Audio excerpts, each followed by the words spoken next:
A wedding, a secret, and my sister's spectacular interruption. I always knew my sister Laura would try to ruin my wedding. What I didn't expect was how spectacularly she would do it. My name is Jessica Chastain, and I met the love of my life, Timothy, in what seemed like the most ordinary way, at a small Italian restaurant in downtown Providence, where he worked as a waiter. At least that's what everyone thought. The truth was far more interesting, but we'll get to that. When I first introduced Timothy to my family, Laura's reaction had been exactly what I expected: sharp, judgmental, and laced with that familiar condescension she perfected over the years. "He's a waiter," she had sneered, arching a perfectly manicured brow. "Really, Jessica? With your education and background, you could do so much better." That was Laura. Everything in her world was measured by status and money. She had married a hedge fund manager fresh out of college, a man whose wealth and influence she flaunted like a trophy. The idea that I, her Columbia-educated younger sister, would willingly choose a man who spent his evenings serving plates of pasta was an insult to her very existence. What she didn't know, what no one knew, was that Timothy had a very good reason for working at that restaurant. He wasn't just a waiter. He was the heir to the Cuban restaurant empire, a multi-million-dollar business with locations across the country. But he wasn't the kind of man who expected to sit in a boardroom and collect checks. He believed in learning the business from the ground up, every aspect of it. He had started as a dishwasher, then worked his way up to the front of the house, insisting that he wouldn't take over the company until he had experienced every part of it firsthand. But we had agreed to keep that a secret until after the wedding. "Let them judge," Timothy had said with a twinkle in his dark eyes. "It's more fun that way." And judge they did, especially Laura. The morning of my wedding dawned bright and clear. The small church we had chosen was perfect, intimate, elegant, nothing like the over-the-top spectacle Laura had orchestrated for her own wedding years ago. I was in the bridal suite, my mother fussing over my veil, when Laura stormed in like a hurricane in designer heels. "You can't go through with this," she declared, standing in the doorway as if she were about to stage an intervention.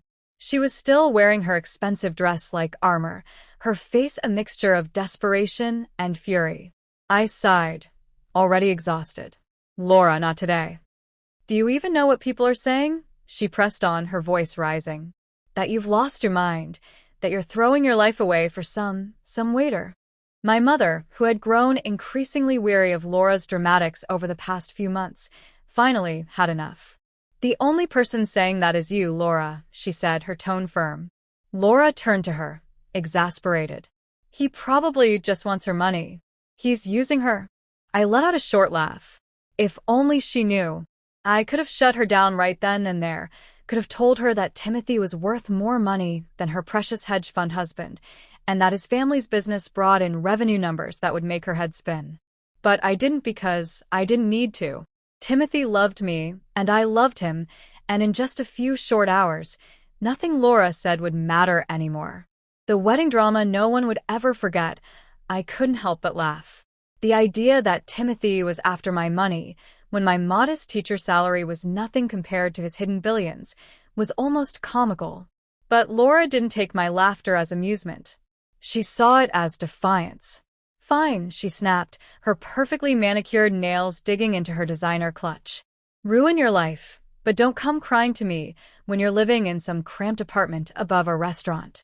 Oh, if only she knew. Timothy and I had already picked out a penthouse with floor-to-ceiling windows overlooking the city skyline, and our honeymoon, a private island complete with white sand beaches and a villa straight out of a billionaire's dream, but I held my tongue. We had made an agreement. The truth would come out in its own time, and that time was coming soon. The ceremony started beautifully. Timothy stood at the altar looking impossibly handsome in his tailored suit, one Laura had probably assumed was a cheap rental. Our closest friends and family filled the pews, though notably fewer on my side thanks to Laura's relentless campaign to convince relatives my wedding wasn't worth attending. Then came the moment that would be talked about for years. If anyone knows any reason why these two should not be joined in marriage, speak now or forever hold your peace. A sharp scrape of a chair against the floor. A collective intake of breath. Laura stood up. "This is ridiculous," she shouted, her voice echoing through the church like a battle cry. "Jessica, you're making a huge mistake. You're better than this. You're marrying a waiter, for God's sake. How pathetic can you be?" Silence. My heart didn't race. My hands didn't tremble. I simply looked at Timothy, who gave my fingers a reassuring squeeze. I saw the corner of his mouth twitch. "Should we tell her?" he whispered. I shook my head ever so slightly. Not yet. Laura wasn't done. She stormed toward the altar, her expensive heels clicking against the stone floor like a judge delivering a sentence. "Everyone here knows this is a joke, Jessica. You were supposed to be the smart one, the successful one, and now look at you, throwing it all away on some server." "Laura," our father warned from the front pew, his voice tight with embarrassment. She ignored him. "When this all falls apart, don't expect any sympathy from me," she snapped, glaring at me as if she could force me to change my mind by sheer willpower. "You've made your bed, probably a very cheap one. Now lie in it." With that final shot, she turned on her heel and stormed out of the church, her designer dress billowing behind her. For a moment, there was nothing but stunned silence. Then the minister cleared his throat awkwardly. "Shall we continue?" I looked up at Timothy, saw the love and amusement dancing in his eyes, and smiled. "Yes," I said firmly. "Let's continue." And we did. The rest of the ceremony was perfect, made even better by Laura's absence. As we exchanged rings, I couldn't help but think about what was coming next. Act 2, the grand reveal. The reception was set to take place at one of Timothy's family's most exclusive restaurants, one that had been mysteriously closed to the public for the day. Laura had no idea her very public tantrum was about to backfire in the most spectacular way possible. I couldn't wait to see her face when she realized just how wrong she'd been about everything. But first, we had to get through the photos and the drive to the reception. Timothy helped me into the vintage Rolls-Royce, one that wasn't rented as Laura would assume, but actually part of his personal collection. As our guests showered us with rice and cheered, he leaned in close, his lips brushing against my ear. "Ready for Act 2?" he murmured. I smiled. "Oh, I've been waiting for this part all day." I smiled, thinking about the scene that was about to unfold at the reception. "More than ready." "Do you think she'll show up?" I asked, already knowing the answer. Timothy chuckled, his confidence unwavering. "Oh, she'll show up. People like Laura can't resist a chance to feel superior. She'll come just to witness what she assumes will be a cheap, embarrassing disaster of a reception." He was right, of course. Laura might have stormed out of the ceremony in dramatic fashion, but there was no way she'd miss the opportunity to pick apart every detail of our wedding celebration. She had no idea she was walking straight into a moment that would leave her absolutely speechless. As we drove toward the reception, I reflected on how perfectly everything had played out. Laura's outburst, while hurtful, had only made what was coming even sweeter. Sometimes, the best revenge isn't about getting even. It's about letting someone's own arrogance pave the way for their humiliation. Ahead of us, the Cuban, the flagship restaurant of Timothy's family empire, loomed in all its grandeur. The elegant facade, the prime location, the exclusivity. This was a place that catered to the elite, a place where celebrities, dignitaries, and billionaires dined in privacy. And today, it was the venue for a wedding reception that would change my family's dynamic forever. Timothy squeezed my hand as we pulled up to the entrance. "Here we go," he said, stepping out of the vintage Rolls-Royce and turning back to help me. "Ready to show your sister who she just humiliated in front of everyone?" I smoothed my dress and took his arm, my pulse steady. "Let's give her a show she'll never forget." The massive doors of the Cuban swung open, revealing an interior dripping in opulence. The warm glow of crystal chandeliers shimmered off the polished marble floors. Hand-painted murals lined the towering walls, depicting scenes from old-world Italy. White-gloved servers moved gracefully through the crowd, offering trays of champagne, the kind that costs more per bottle than what most people assumed Timothy made in a month. A collective gasp rippled through our arriving guests.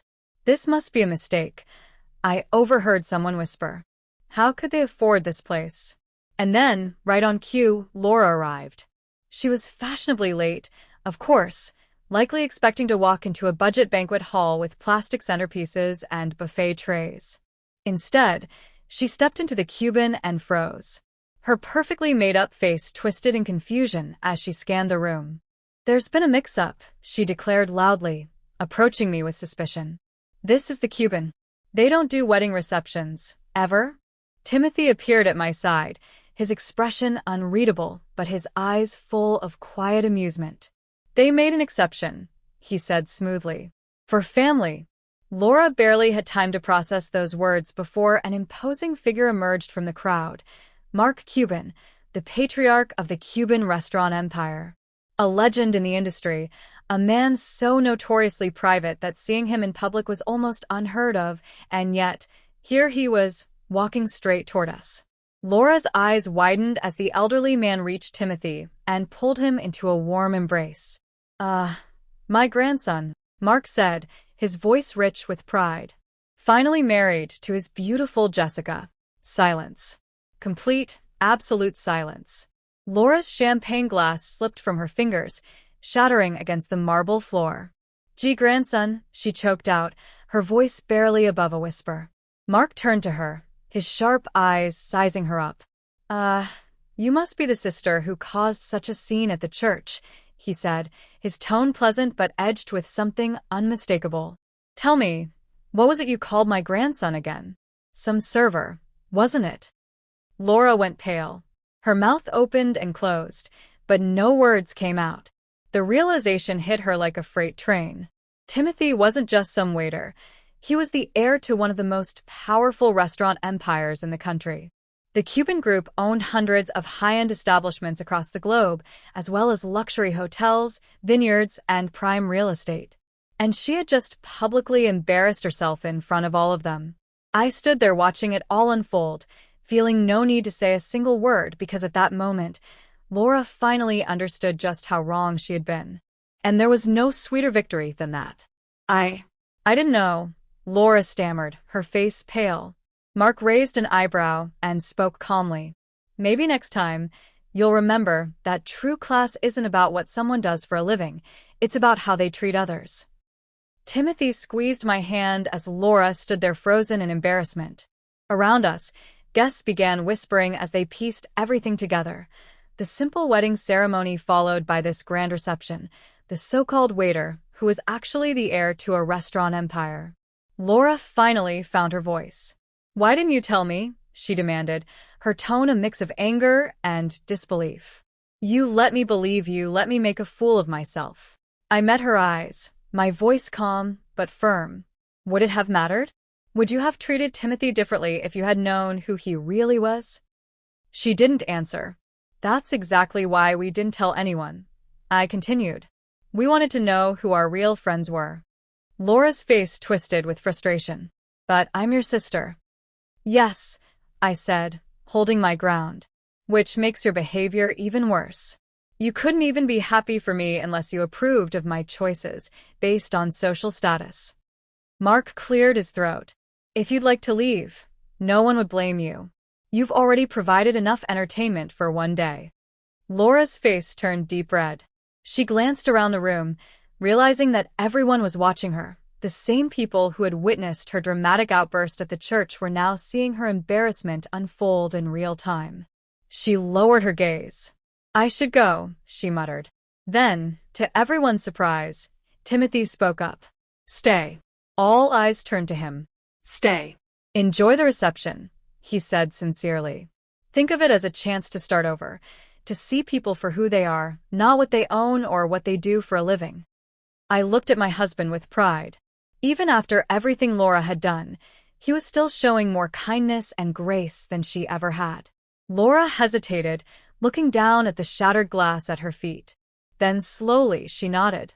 I'd like that. And I owe you both an apology." "Yes, you do," Mark agreed with a small smirk. "But perhaps they can wait until after the first dance. I believe my grandson and his bride have waited long enough to celebrate properly." Timothy took my hand and led me to the dance floor. As we moved together beneath the sparkling chandeliers, I caught glimpses of Laura standing off to the side alone. She wasn't sulking, but she was thinking, probably trying to calculate just how many apologies it would take before she could start bragging about her new connection to the Cuban family. Timothy leaned in, his breath warm against my ear. She'll never change completely. No. I agreed, smiling. But maybe next time, she'll think twice before judging someone based on their job. The reception carried on like something out of a fairy tale. Course after course of Cuban family specialties were served, paired with wine from their private reserve. Guests were captivated as Mark shared stories of how Timothy had worked his way up, insisting on starting at the bottom. He didn't want special treatment, Mark explained. Most rich kids want to jump straight into the corporate office, not my grandson. He wanted to earn his place. I squeezed Timothy's hand under the table, filled with love and pride.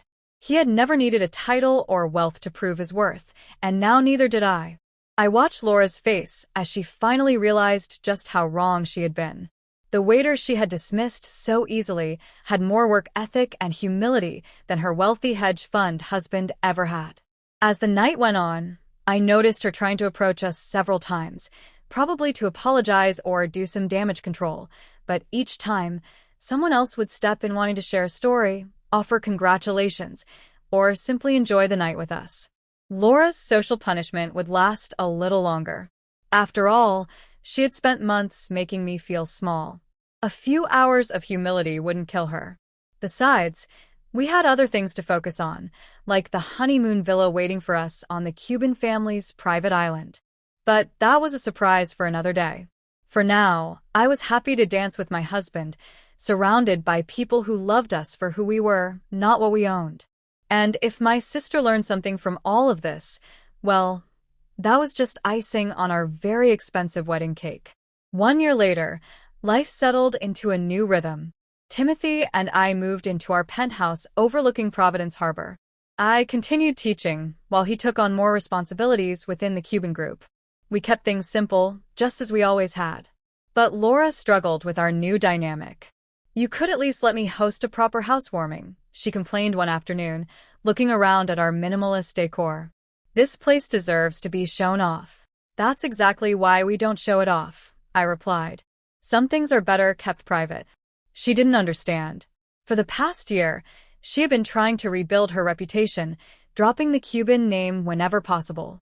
Her social media was suddenly full of posts about my sister and her husband's amazing restaurants and family dinners at the Cuban. Timothy found it amusing. "At least she's promoting the business," he'd say with a shrug. But everything changed when Laura's perfect world fell apart. Her hedge fund husband, John, got caught in a massive scandal in insider trading, fraud, the works. Suddenly, the wealth she had flaunted over everyone was gone, frozen by federal investigators. Late one night, she showed up at our door. Her mascara was streaked down her face. Her expensive designer coat was wrinkled from what looked like hours of crying. "They're taking everything," she sobbed. "The house, the cars. John's facing jail time. I don't know what to do." I led her into the living room, where Timothy was working on his laptop. He looked up, concern crossing his face. Laura swallowed hard, her voice shaky. "I need help." The words clearly hurt her pride. I don't know how to start over." Timothy and I exchanged glances. This was it. Would we help the sister who had tried to ruin our wedding, the same sister who had only accepted us after discovering our wealth? Timothy sighed and leaned back in his chair. "There's an apartment," he said finally, "above one of our smaller restaurants in Stevenage. It's nothing fancy, but it's a start." Laura's eyes widened. "You do that after how I treated you?" Timothy nodded. "On one condition, a lesson in hard work." I looked at Laura and said, "You'll work in a restaurant. Learn the business from the ground up, just like Timothy did. You'll wait tables." Her eyes widened in horror. Timothy nodded. "Among other things. You'll wash dishes, bus tables, learn to cook. You need to understand what it means to truly earn your way." Laura was silent for a long time. I could see her struggling with her pride, wrestling with the idea of doing the kind of work she had always looked down on. Finally, she let out a shaky breath and nodded. Okay, I'll do it. But will you help me? Show me how. That was the moment I knew my sister might actually change. 7 months of transformation. The next few months were tough. Laura moved into the small apartment, trading her designer clothes for work uniforms and practical shoes. She cried the first time she had to clean a bathroom. She broke 4 plates her first night serving. She burned herself twice learning to cook. But she didn't quit. I watched as she slowly transformed, from someone who looked down on service workers to someone who defended them. She started leaving bigger tips when she ate out. She called out rude customers who mistreated staff. She finally understood the hard work behind a job she once dismissed. 7 months into her new life, I went to visit her at work. She was at the pass, expediting orders. Her hair was tied back, completely focused. No makeup, no pretense, just honest work. Timothy appeared beside me, watching her with a small smile. She's doing well, he said. The staff actually likes her now. Do you think she's learned her lesson?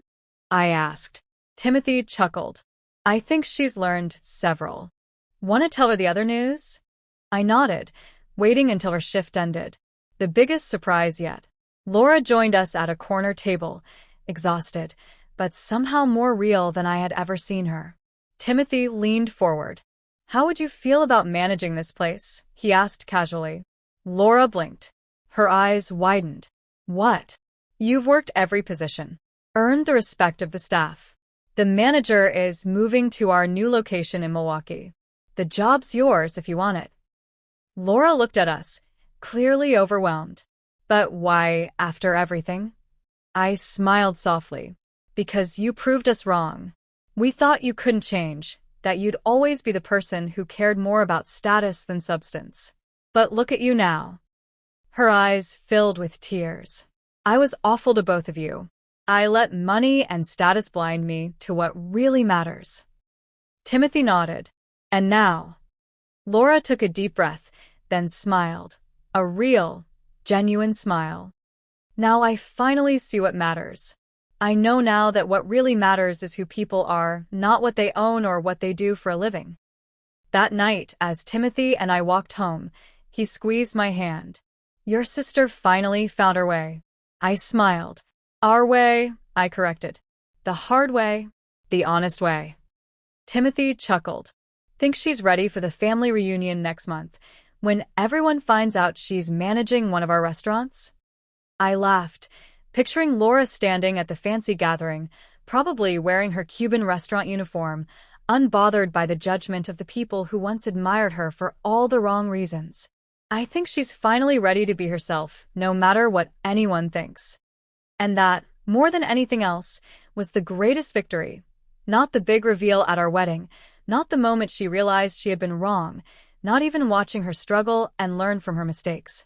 The greatest victory was seeing my sister finally discover who she truly was beneath all the designer labels and social climbing. Because sometimes, the best kind of revenge isn't about proving someone wrong. It's about helping them become a better person. Laura's journey from a judgmental socialite to a hardworking restaurant manager was proof that people can change if they're given the right opportunity and the motivation to grow. As for Timothy and me, we continued living simply, working hard, and remembering that true wealth isn't measured by what you own. It's measured by who you are and how you treat others. And that's a lesson worth more than all the Cuban billions combined.